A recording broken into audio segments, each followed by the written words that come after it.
Pues continuamos esta sección con otro vídeo de Overlord. En esta ocasión hablaremos sobre dos de nuestras Pléyades favoritas, Lupus Regina Beta y Narveral Gamma. Los próximos vídeos sobre las Pléyades restantes irán de la misma forma, intentaré contaros sobre ellas en grupos de 2 para hacerlo un poquito más ameno. Os recomiendo echarle un vistazo al vídeo anterior, pues en este os hablo sobre Yuri Alpha, las Pléyades como concepto general y Aureole Omega, su líder. Como siempre os dejaré la lista de reproducción con más vídeos de Overlord en la descripción y ahora sí, vamos a empezar.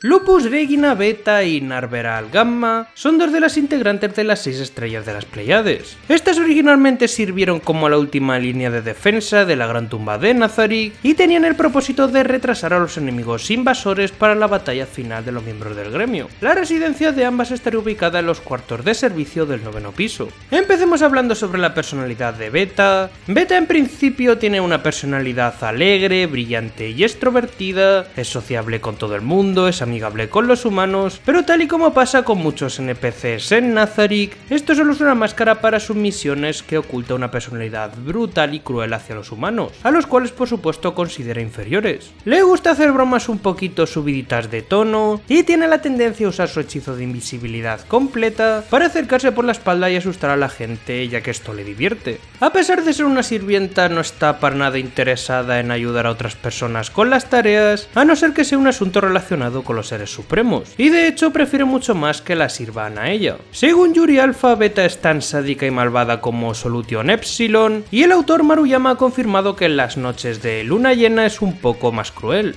Lo curioso es que en la novela web, la versión original de Overlord... ahí viene otra vez. ¡Venga, dilo, Bart! Recordemos que no es canon. En esta novela web, Beta curiosamente no es para nada sádica, es solamente una chica alegre la cual disfruta mucho de comer. Me hizo mucha gracia, por cierto, en las Pléyades, los especiales chibi, cuando a todas se les va la pinza y ella se comporta mejor que nunca, me lo pasé muy bien. En cuanto a la personalidad de Narveral, esta también ve a los humanos como seres inferiores y tampoco se molesta en ocultarlo demasiado. No es que los mate tal cual, pero digamos que si no hay una razón para dejarlos vivir, ella acabará con quien sea. En este sentido es más peligrosa que su hermana Beta y se la podría equiparar a Solution en niveles de peligrosidad. Como resumen, Beta sería más cruel, pero hay más posibilidades de que Narveral te asesine sin miramientos. Como sabemos, Narveral es la compañera de Ainz en sus aventuras en el exterior. Ella está muy orgullosa de este puesto y de acompañar a Ainz, por lo que gracias a estas salidas ha recibido el apodo de la Bella Princesa. Debido a su buena apariencia, varias personas le han propuesto matrimonio, ella por supuesto los ha rechazado a todos, aunque eso sí la mayoría cree que es una amante o una sirvienta de Momon. Eso sí, ella actúa de esta manera más agresiva, pues además durante sus salidas debe proteger a Ainz en todo momento. Por cierto, cuando vuelve de estas misiones fuera de Nazarick y está en sus descansos, aparentemente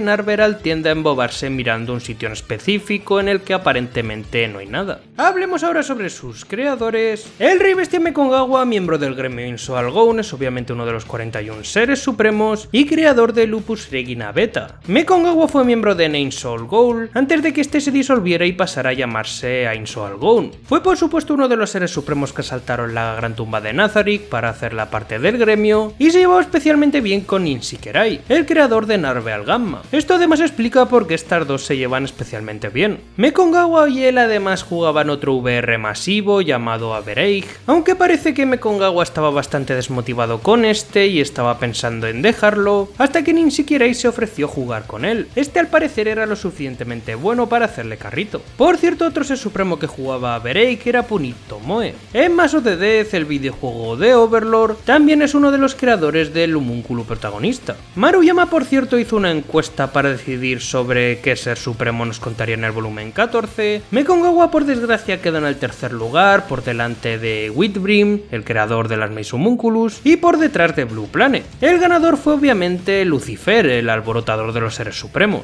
Sobre su equipamiento y habilidades no se conoce demasiado, por lo que pasemos a su compañero. Nishiken Rai, miembro del gremio Insoal Gone, es obviamente uno de los 41 seres supremos y creador de Narveral Gamma. Nishiken Rai solo se podía describir como como un ninja, iba vestido como tal y portaba 2 espadas. Era tranquilo y amigable a la vez que disfrutaba de las batallas y la exploración. Es más, fue él el que descubrió la gran tumba de Nazarick, y aunque muy pocos miembros del gremio habían visto debajo de su traje de ninja, se sabe que su raza era la de medio golem. Los medio golems tenían un aspecto suave y sin textura, por lo que realmente no había mucho que ver, pero era una raza interesante ya que tenía resistencia ilimitada, al igual que los no muertos, y al ser considerados como construcciones no tenían la necesidad de comer, dormir, además de ser obviamente inmunes al control mental. Hay que decir que se necesitaba el objeto de ligamentos dentro del juego para poder convertirse en esta clase, y una vez hecho también era irreversible. Sobre sus habilidades era sin duda el mejor de todo el gremio en cuanto a daño físico general, y ya que su personaje estaba construido en base al sigilo y el daño, su defensa obviamente era muy baja. Sin embargo, cuando usaba sus habilidades de sigilo y asestaba golpes, estos tenían más poder incluso que los de Takemi Kazuchi, el creador de Kokyutos. Aunque no tenía un personaje optimizado para la exploración, podía realizarla, y ningún jugador con habilidades de sigilo pudo escapar a sus ojos. En su equipo, además del anillo de Ainzo Algon que le permitía teletransportarse por Nazarick, también tenía a Amaterasu y Tsukiyomi, sus 2 dagas preferidas, que en concreto eran 2 Kodachi. Amaterasu brillaba con un resplandor parecido al sol, mientras que Tsukiyomi brillaba con la luz serena de la luna. Hay que decir que al ser parecidas a Kodachi, estas más bien se podrían catalogar como espadas cortas y no como dagas, y este par son capaces de hacer gran daño a los no muertos. Es más, se recomendaba no ser utilizadas por estos sin las precauciones adecuadas. Como recordaremos, Sainz las usó en su batalla con Saltier. El nombre de estas 2 espadas cortas es una referencia al dios del sol y la luna en la mitología japonesa. Su carta de triunfo era en cambio una ninjato de más de 3 metros de largo llamada Susano. Esta enorme espada era en realidad muy pero que muy lenta, pero tenía una fuerza de ataque que incluso superaba la de los bosses del juego. Eso sí, normalmente se debe inmovilizar al enemigo, pues este ataque tardaría bastante en realizarse. Susano toma su nombre del dios del mar, de las tormentas y las batallas en la mitología japonesa, y es por supuesto hermano de los 2 dioses anteriores. Un ser supremo, la verdad, bastante interesante. Una cosa curiosa es que Beta es considerada la más amigable entre las homunculus de Nazarick, es enormemente respetada e idolatrada, tanto que incluso estas piensan que el solo hecho de encontrarse con ella es signo de buena fortuna. Un aspecto muy interesante tanto de Beta como de Gamma son sus razas. En primer lugar, Beta, como habréis adivinado, es una licántropo, una hombre lobo, y de hecho su nombre en latín significa reina lobo. Los licántropos son ciertamente una raza muy conocida en la mitología, y obviamente esta raza se caracteriza por su transformación en hombre lobo. En el mundo de Overlord estos pueden anular una gran variedad de ataques, pues se consideran casi invulnerables a no ser que sean atacados con armas especiales como armas de plata. Como bien es sabido, este metal es efectivo tanto para los hombres lobo como para los vampiros, una raza verdaderamente temible. Por otro lado, Narveral Gamma es curiosamente una doppelganger, raza que conoceremos por ser también a la que pertenece nuestro querido Doctor de Pandora, aunque él en realidad es un doppelganger mayor, pero eso lo veremos ahora. Los doppelgangers son una raza cambiaformas propia de Yggdrasil. Es más, aunque hay alguna leyenda parecida, en principio esta raza, al contrario que otras, no existe en el Nuevo Mundo. Esta raza tiene una apariencia humanoide, pero con cara parecida a un huevo, y 3 agujeros en lugar de boca y ojos. Es más, la apariencia que vemos normalmente por parte de Gamma no es la de su cara real, ella sería muy parecida al actor de Pandora, pero debido a que no es una doppelganger de nivel mayor racial, solo puede transformarse en esta forma. Estos también pueden copiar habilidades del objetivo de la transformación hasta cierto punto. Eso sí, solo podrán copiar su armadura y equipo en apariencia, pues no pueden copiar habilidades del equipo, tampoco pueden copiar habilidades por encima del nivel 40, y no podrían usar elementos mágicos por encima de la clase de la persona copiada, por lo que en realidad tienen bastantes defectos en batallas y están transformados. Lo más aterrador es que cuando estos copian a una persona, los que más lo tendrán difícil para reconocerlo serán sus propios seres más cercanos, pues estos pueden leer los pensamientos superficiales de las personas que les rodean y actuar en base a esto. Es una especie de ataque psíquico que les ayuda durante su transformación. También sabemos que existen 2 tipos de doppelganger, como he dicho antes, los doppelganger normales y los doppelganger mayores. Estos se pueden reconocer por tener 4 dedos en su forma original en lugar de 3, mientras que Narveral Gamma como doppelganger normal está limitada a estos efectos. Su homólogo, el actor de Pandora, como doppelganger mayor tiene más ventajas. Esta raza superior puede imitar personas hasta nivel 60 y puede copiar habilidades hasta el 90% de ellas. Hay que decir que el actor de Pandora supera incluso a estos doppelganger, pudiendo transformarse en personas de hasta nivel 100. Está chetadísimo. En las leyendas originales sobre estos monstruos, muchas veces se dice que las personas mueren cuando conocen a su doppelganger. Mara en cierta ocasión le preguntó a Narver al Gamma sobre esto, y si bien puede ser confuso, los doppelganger en el mundo de Overlord no tienen una especie de maldición sobre las personas en las que se transforman, sino que, como Gamma aclaró, dependiendo de las circunstancias, es muy probable que eliminen al original para seguir suplantándolo, lo cual por otra parte es bastante lógico. Por cierto, si os interesa esta raza o leyenda, os recomiendo el anime de Summertime Render. No es lo mismo, pero tiene algunas cositas similares que seguro os gustarán. Además, el anime es muy bueno. Como curiosidad extra, existen hechizos para hacer que los doppelganger no se transformen, pero solo durante cierto periodo de tiempo. En relación con el puesto anterior, según el autor de Overlord Maruyama, Beta debajo de su gorro puede esconder o no orejas de lobo. Es decir, es muy posible que sea semifurro o quizás no. Literalmente Maruyama las nombra como las orejas de Rodinger. Pueden estar ahí o no. Sobre sus habilidades, empezando por Beta, la verdad es que es un personaje bastante equilibrado. Beta es una clériga de batalla, como se puede ver por su atuendo, y se especializa en magia curativa. Sus características son las más equilibradas entre las Pleiades, y aunque tiene un nivel por debajo de otras, pues esta es nivel 59, en realidad tiene las estadísticas más altas entre todas ellas, especializándose en la defensa física y la resistencia. Si bien es más débil a la plata, posee resistencia a otros metales, pudiendo reducir su daño, y de hecho a Beta personalmente le disgusta la plata hasta el punto de no querer tocarla para nada. Como he dicho, pues su clase se especializa en hechizos curativos, pudiendo infundir efectos de regeneración a sus aliados a lo largo del tiempo. También tiene la habilidad de ser completamente invisible, por lo que en la mayoría de los casos podría atacarte por sorpresa, y gracias a su instinto animal puede sentir los pensamientos de su objetivo. Básicamente estás jodido. Puede también negar efectos de estado como el veneno, y en cuanto a habilidades de batalla se sabe que puede utilizar distintas habilidades de fuego. Eso sí, por ahora no las ha mostrado demasiado. Sobre Gamma, esta está especializada en magia arcana, concretamente en magia elemental de aire. Si bien esto le permite que todos sus hechizos relacionados con el aire sean más poderosos en general, debilitará el resto de elementos siendo todos menos efectivos. Los elementalistas son bastante variados, aunque no se conocen tantos en el Nuevo Mundo. Como ejemplo perfecto tendríamos a Ibylif, que además de elementalista también está especializada en el uso de cristales. Es decir, aunque el elemento de Ibylif es en realidad tierra, se especializa en el uso de cristales, por lo cual tiene mucho control sobre este campo. Los especialistas pueden ser de todo tipo, siempre que estén ligados a su elemento. Pueden utilizar ácido, veneno o incluso gravedad para sus ataques, lo cual es bastante interesante. Es por esto que aunque Gamma es una especialista en aire, en realidad usualmente utiliza hechizos relacionados con el rayo, porque está especializada en ellos y es más poderosa con estos. Aunque Gamma puede empuñar armas gracias a sus niveles de trabajo, en realidad es bastante promedio en este apartado. Su nivel de guerrera, para hacernos una idea, es solamente de 1. Curiosamente, su repertorio de hechizos se centra sobre todo en el combate, tiene un montón de habilidades preparadas para la batalla, y fuera de esto solo se destaca que tiene visión nocturna y puede utilizar vuelo e invisibilidad, aunque esta última de un nivel menor que Beta. Hablemos ahora sobre sus equipamientos, empezando por nuestra hombre lobo favorita. En su equipamiento, Beta posee principalmente su báculo, que es sin duda muy llamativo. Es un cetro negro y plateado que parece un símbolo religioso de gran tamaño. Os estaré poniendo imágenes de una figurita que le sacaron hace poco para que os hagáis una idea. Es la verdad enorme, pero la pregunta es: ¿debería comprármela? ¿Debería hacerlo? Es demasiado bonita. Sobre la armadura de ambas, la cual tiene forma de traje de sirvienta, si bien en la novela web se nos especifica bastante sobre estas, no hay información en la novela ligera con la que podamos saber si estos datos son canon actualmente. De ser de esta forma, más bien en vez de trajes de sirvienta, las tendríamos que llamar armaduras acorazadas. Sobre Narver al Gamma, esta posee su bastón de batalla. El que era unos MK3 es un arma especializada en el medio alcance y que se utiliza para aprisionar enemigos y lanzar ataques. Su nombre significa rayo en griego antiguo, y esta por su nombre muy probablemente fue fabricada por Takemi Kazuchi, el creador de Kokyutos, que solía poner MK y un número detrás de los nombres de sus creaciones. Se especula que en cuanto menor sea el número, menos poderosa es el arma. Para hacernos una idea, la Takemi Kazuchi MK8 es un arma divina, aunque en realidad no conocemos demasiado sobre el sistema de nombramiento que utilizaba Takemi Mikazuchi. Por otro lado también posee el anillo del sustento que le otorga vitalidad y hace que no necesite comer, dormir o beber durante varios días. El uso varía conforme al usuario, pues mientras que Aura utilizaba el suyo para comer por placer, Gamma utiliza su anillo para no comer cosas envenenadas cuando asume el cargo de aventurera. Se sabe que las sirvientas Homunculus también utilizan este anillo durante su turno para ayudar a Ainz y evitar problemas relacionados con la comida y el sueño. Gamma también posee un objeto que le permite invocar un golem con forma de caballo de guerra, y al parecer este objeto no es de un solo uso, pero tendría que recuperarse con el tiempo. Hablemos ahora sobre sus relaciones. En general ya sabemos que todas las Pléyades se llevan muy bien entre sí, como pudimos ver en el vídeo de Alpha, por lo que pasaremos a las relaciones más curiosas de ambas. Por parte de Beta está su devoción por en general todos los seres supremos, a un nivel incluso superior a los demás, los adora y es profundamente leal a los 41 seres supremos. Por supuesto se ofenderá si no se le respeta y querrá matar de la forma más dolorosa posible a quien se atreva a insultarlos. Como sabemos, protegió durante un tiempo a la aldea Carne. Lo cierto es que aunque por fuera mantuvo una fachada amable, por supuesto no dudaría en matarlos a todos si se le ordena. Curiosamente los únicos que saben sobre esta fachada son los duendes de la aldea, que pudieron intuir lo fuerte que es y se mantienen alejados de ella en la medida de lo posible. Sobre Gamma lo cierto es que no ha hecho muchos amigos durante sus numerosas salidas con Ainz, pero lo cierto es que aunque al principio lo desprecia, termina llevándose bastante bien con Hamusuke, nuestro hámster gigante favorito, tanto que avisa a los habitantes de Nazarick sobre su llegada para que este no termine muriendo o siendo devorado. Por cierto, me hace mucha gracia que Hamusuke se lleve también con el Death Knight, es que son inseparables. Por último hablemos sobre un tema que las incumbe a las dos y que está relacionado bastante con el vídeo. Como todos ya sabremos, Narveral Gamma es la compañera de aventuras de Ainz, pero por lo que dijo en una ocasión el mismo Ainz preferiría haber elegido a Beta como su compañera de aventuras. Esto seguramente está motivado por el hecho de que a Beta se le da mejor fingir, que no quiere matar a todo el mundo. Gamma tampoco es que disimule demasiado el asco que le tiene a los humanos. Por cierto, como ya comenté en el vídeo de Ainz, en la novela web Narveral es la que se convierte en el aventurero Momon gracias a magia de ilusión. De hecho, tiene bastante sentido al ser una doppelganger, pero esto se cambió posteriormente ya que Ainz, gracias a la existencia de Albedo, se pudo mover de Nazarick y centrarse en explorar el nuevo mundo.